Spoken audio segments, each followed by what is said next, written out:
बारिश चल रही थी, लेकिन अंधेरा गहरा था और ठंडी हवा अब भी तीर की तरह चल रही थी। बस कुछ ही दूर और चिंकू पिंकू मेरा इंतजार कर रहे होंगे। तभी सामने से दो काली परछाई आई। ओए चिड़िया रानी, कहाँ चली बारिश में? चिकी चौंक गई। सामने दो शिकारी पक्षी रास्ता रोककर खड़े थे। आज तो किस्मत चमकी है, बारिश में भी नसीब ने हमें गरम गरम चिड़िया भेजी है। आज हम चिड़िया तुझे खा जाएंगे। अब चिकी चिड़िया के सामने यह नई मुसीबत आई थी। चिड़िया ने सोचा, इस बार में नहीं बच सकती, क्योंकि आज दोनों दरिंदे बदमाश इकट्ठा होकर आए हैं। मुझे आज बल से नहीं परंतु दिमाग से काम लेना होगा। उसके दिमाग में एक आइडिया आया। जब दुश्मन को हराना हो तो उनमें फूट डालो, जिसे दुश्मन की ताकत आदि हो जाती है।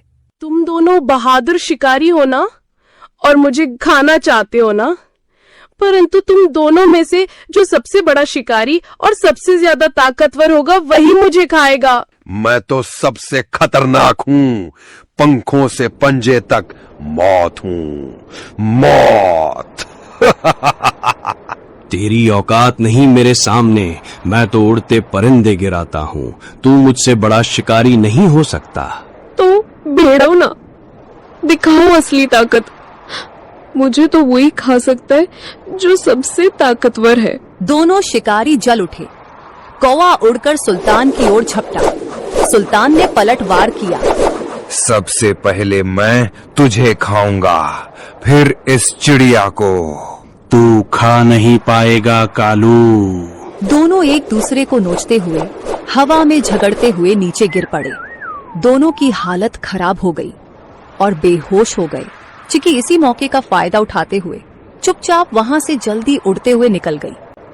उसके मन में एक ही बात थी, बच्चों तक पहुंचना है, बस अब देर नहीं। चिंकू और पिंकू कांपते हुए बैठे थे। बारिश अब थम चुकी थी, लेकिन डर अब भी घोंसले में था। तभी हवा में एक जानी पहचानी गंध आई। चिंकू, मेरे पिंकू, मैं लौट आई। मम्मा, हम कब से राह देख रहे थे कि आप कब आएंगी। मेरे लाल, तुम दोनों ठीक हो ना? डर तो नहीं लगा? बहुत डर लगा मम्मा, बिजली भी चमक रही थी। चिंकू बार बार बाहर देख रहा था। मैं तो कह रहा था ना जल जाएगा। बेटा, कभी कभी डर जरूरी होता है, लेकिन बहादुरी ये है कि डर के बाद भी टिके रहो। तुम दोनों ने बहादुरी दिखाई। पंखों में छुपाए हुए गेहूं को निकालकर मजेदार खाना बनाया और बच्चों को दिया। बच्चों ने भूख के कारण खाना खा लिया। अगली सुबह बारिश तो रुक चुकी थी, लेकिन घोंसले में सन्नाटा था।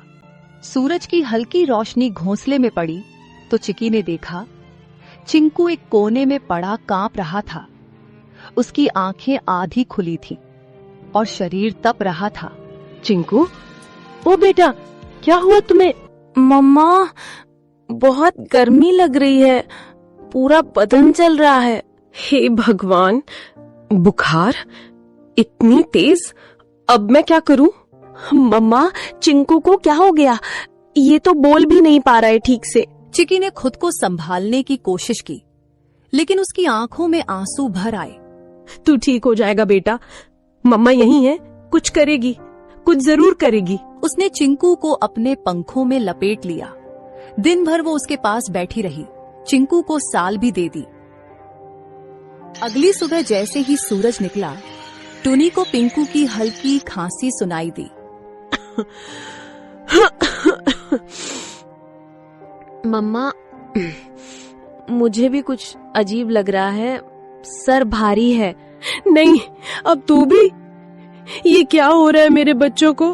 हे भगवान, मैंने कौन सा पाप किया? भूख मिटाने चली तो बारिश आई, बारिश में निकली तो शिकारी आए, और शिकारी से बचकर आई तो अब ये बुखार। क्या मेरी ममता की परीक्षा ले रहे हो तुम? पिंकू और चिंकू दोनों अब मम्मा के पंखों के बीच पड़े कराह रहे थे। चिकी का मन टूटा हुआ था, लेकिन आंखों में अब भी एक जिद थी। नहीं, मैं हार नहीं मानूंगी। मैं माँ हूँ, और माँ कभी घोंसले में बैठकर अपने बच्चों